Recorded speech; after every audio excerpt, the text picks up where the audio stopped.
Consent to suspend the quorum call. Without objection.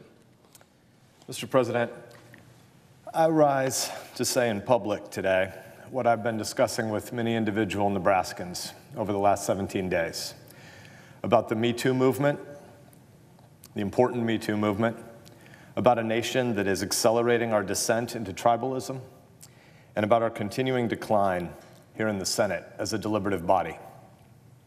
Or, as a Nebraska woman put it a little more bluntly to me 2 nights ago, what the hell is happening in my country? One part of the answer to her urgent question is that the Senate is being swallowed whole by 24/7 cable news.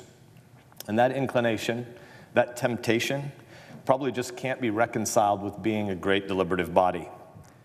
Doing reality TV and wrestling with big, hard, complicated, long-term problems are just fundamentally different things. I'm not here tonight to talk about the Supreme Court confirmation votes that we will probably be taking this weekend. I am here to talk about the nasty process we've been navigating over the past 86 days, and about the false choices some people are claiming stand before us, and about where we in the Senate will go next week, next month, and next year after that vote. I'm not here to talk about how fundamentally broken the Senate Judiciary Committee is, or how absurd it is to think that the problems in our committee structures are going to be solved by preening and grandstanding senators looking for sound bites, though both of those things are obviously true. No, I'm here to talk tonight about the false choice that is being repeated hour after hour after hour on television, that this confirmation vote about 1 vacant seat on the Supreme Court, in that vote, we are somehow going to be making a giant binary choice about the much broader issue of whether we do or don't care about women. That is simply not true. That is not what we are doing this weekend. Fortunately, many Nebraskans the last 2 weekends when I've been home have been much more nuanced than the kind of screaming we hear on battling cable news channels. A Supreme Court confirmation vote isn't a grand choice about whether we love our daughters or whether we trust our sons. That is not the choice before us. This is a consent decision about 1 person for 1 seat. Again, I'm not here to talk tonight about the particular vote. There's lots of lobbying going on around this body right now. I'm not here to talk about that particular vote. But I will say that I've spent more than 150 hours at this point reviewing documents and in hearings and consulting investigators and experts related to this confirmation. Moreover, I'll also say that although I've said many complimentary things about Judge Brett Kavanaugh and his distinguished record of 12 years of service on the D.C. Circuit Court, I will say that I urged the president back in June and early July to make a different choice before he announced this nomination. I urged him to nominate a different individual. I urged the president to nominate a woman. Part of my argument then was that the very important Me Too movement was also very new, and that this Senate is not at all well prepared to handle potential allegations of sexual harassment and assault that might have come forward. This was absent knowing a particular nominee. Let me be clear. There is some academic literature that suggests that very few allegations of sexual assault in the broader culture are fabricated, or stated conversely, the hefty majority of allegations of sexual assault in our broader culture are probably true. But in politics, in this city, a place filled with politicians who constantly believe that the end justifies the means, that situation might well have been different, I argued in June. So in the interest of cautious prudence, I urged a different path than the one that was chosen. But so what? Once the decision was made, once the president made his nomination, that meant that the work the Senate needed to do was to evaluate the specific evidence and claims about the specific individual that was on the floor before us.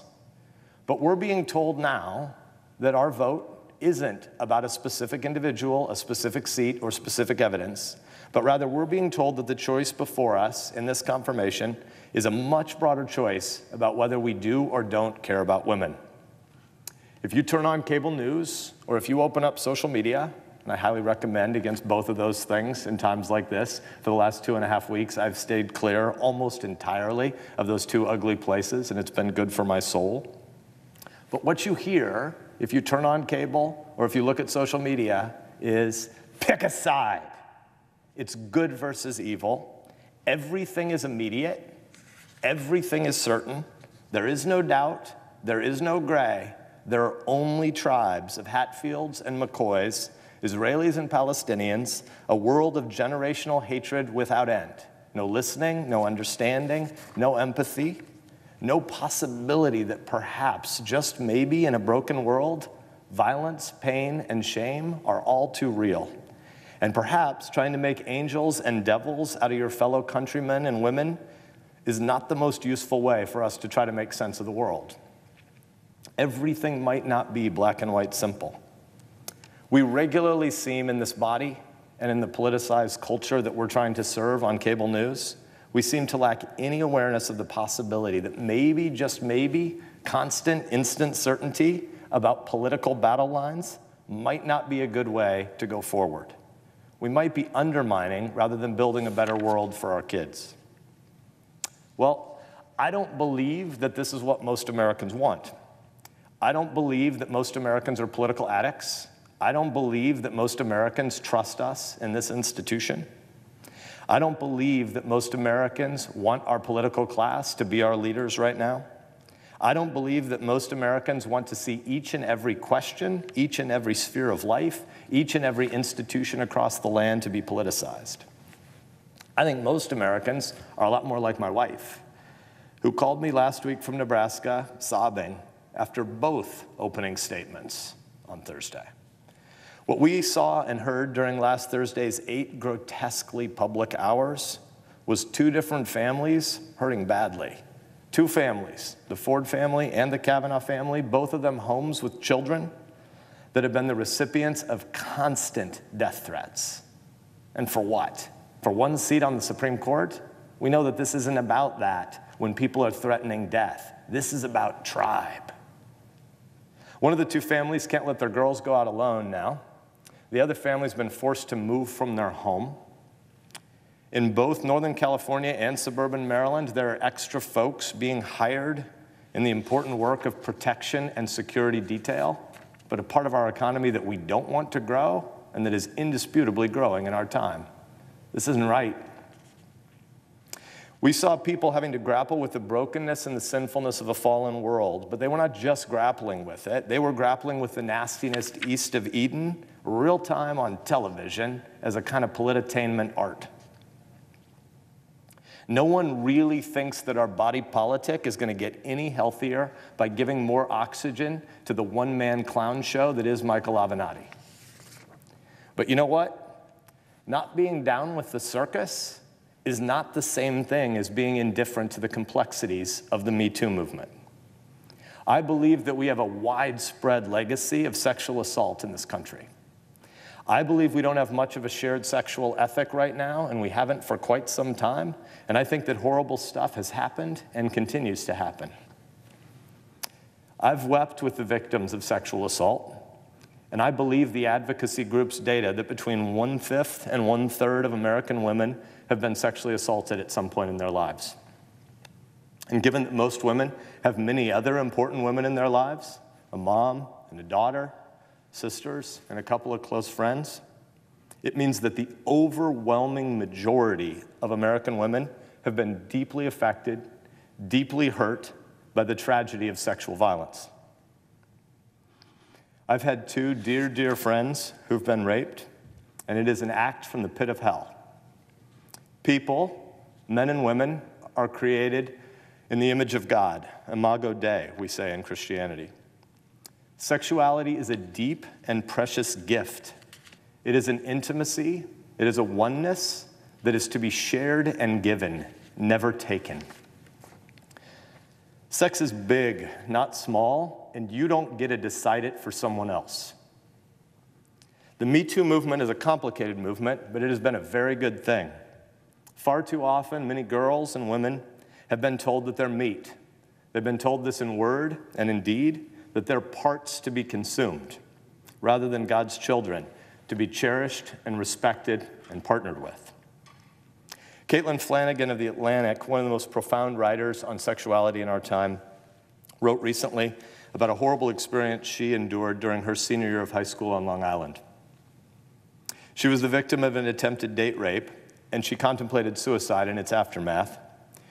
She struggled in school, and she doubted her worth and value. After she struggled against this boy trying to violently force himself on her for many scary minutes, he finally gave up and just decided to restart the car. They drove away from that deserted beach in silence. Listen to her words. She writes, quote, "I told no one. In my mind, this was not an example of male aggression used against a girl to extract sex from her. In my mind, this was an example of how undesirable I was. This was the proof that I was not the kind of girl you took to parties. I was not the kind of girl you wanted to get to know.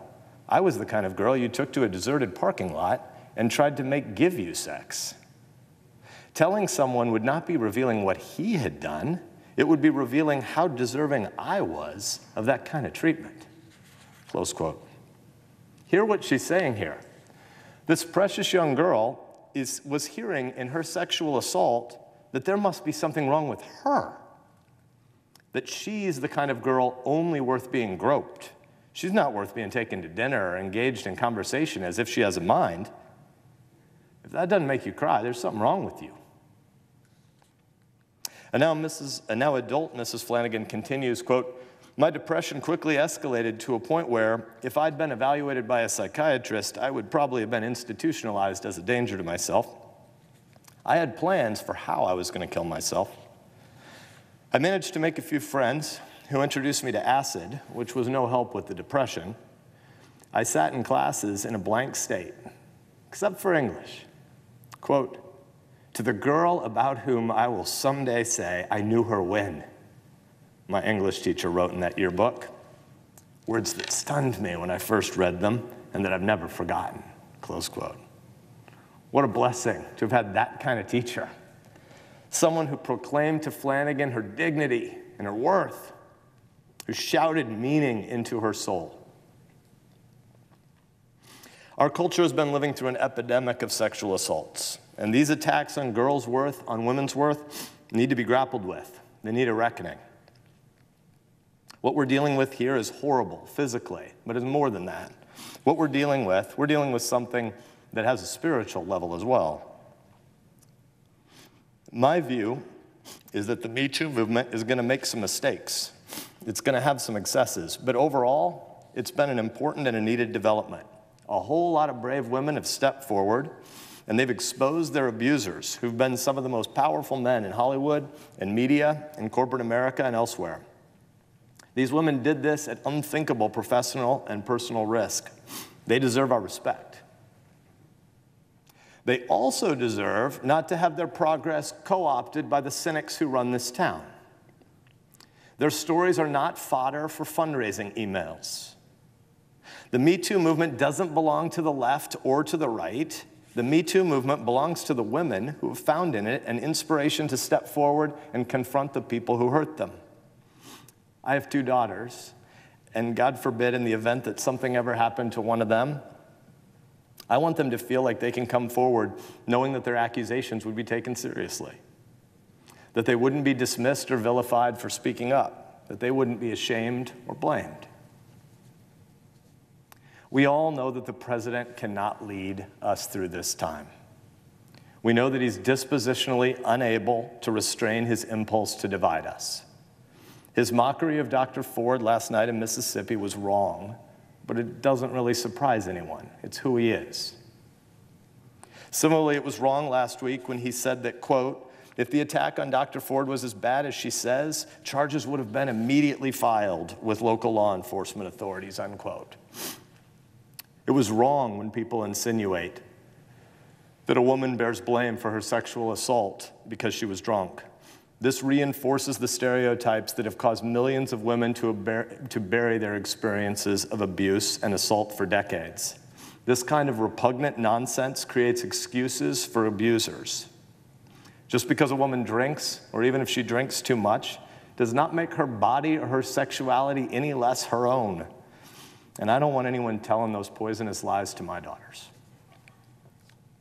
I also have a son And in the event that, God forbid, he's ever accused of a crime, I hope he's presumed innocent and that he's permitted to exercise his right to defend himself. I think there are a whole lot of parents out there who think the same thing.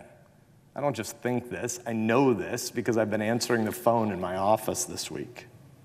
I've taken the calls from Nebraska moms who say just this: we want this not because of our politics.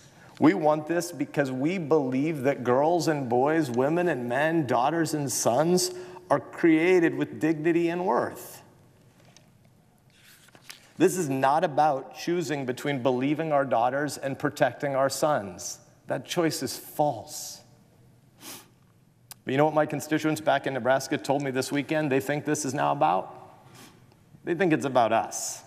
They think it's about all of us in this town being addicted to the circus. They don't think very many of us are interested in truth. They think we're interested in political instrumentality. They think we're interested in exploiting differences and divisions in America because we're addicted to short-term power in a city that isn't worthy of much respect. In closing, let me read you one more note from another Nebraska woman this week. Quote, I was angry at yesterday's hearing. This came in last Friday, actually. Angry that something as important as a conversation about the victimization of a woman at the hands of a man became just another move in the game of partisan chess. But I was also deeply troubled. Troubled at the painful memories shared by Dr. Ford in that hearing. Troubled by the painful memories it evoked in women across the country who have suffered sexual violence. Troubled by the fact that this violence comes at the hands of men. I'm deeply saddened by this violence committed at the hands of men. I just can't comprehend it. I weep for our sons and for our daughters that this exists in our fallen world. And to those victims for whom yesterday's hearing brought fresh pain, I'm so sorry that a political circus opened these wounds anew. I'm sorry that this abomination of humanity was ever experienced at all. She continues, Senator, I want you to vote to confirm Brett Kavanaugh, but I also worry that the vote might be heard as a reflection of the validity on other women's experiences. I worry that pundits are going to tell women that.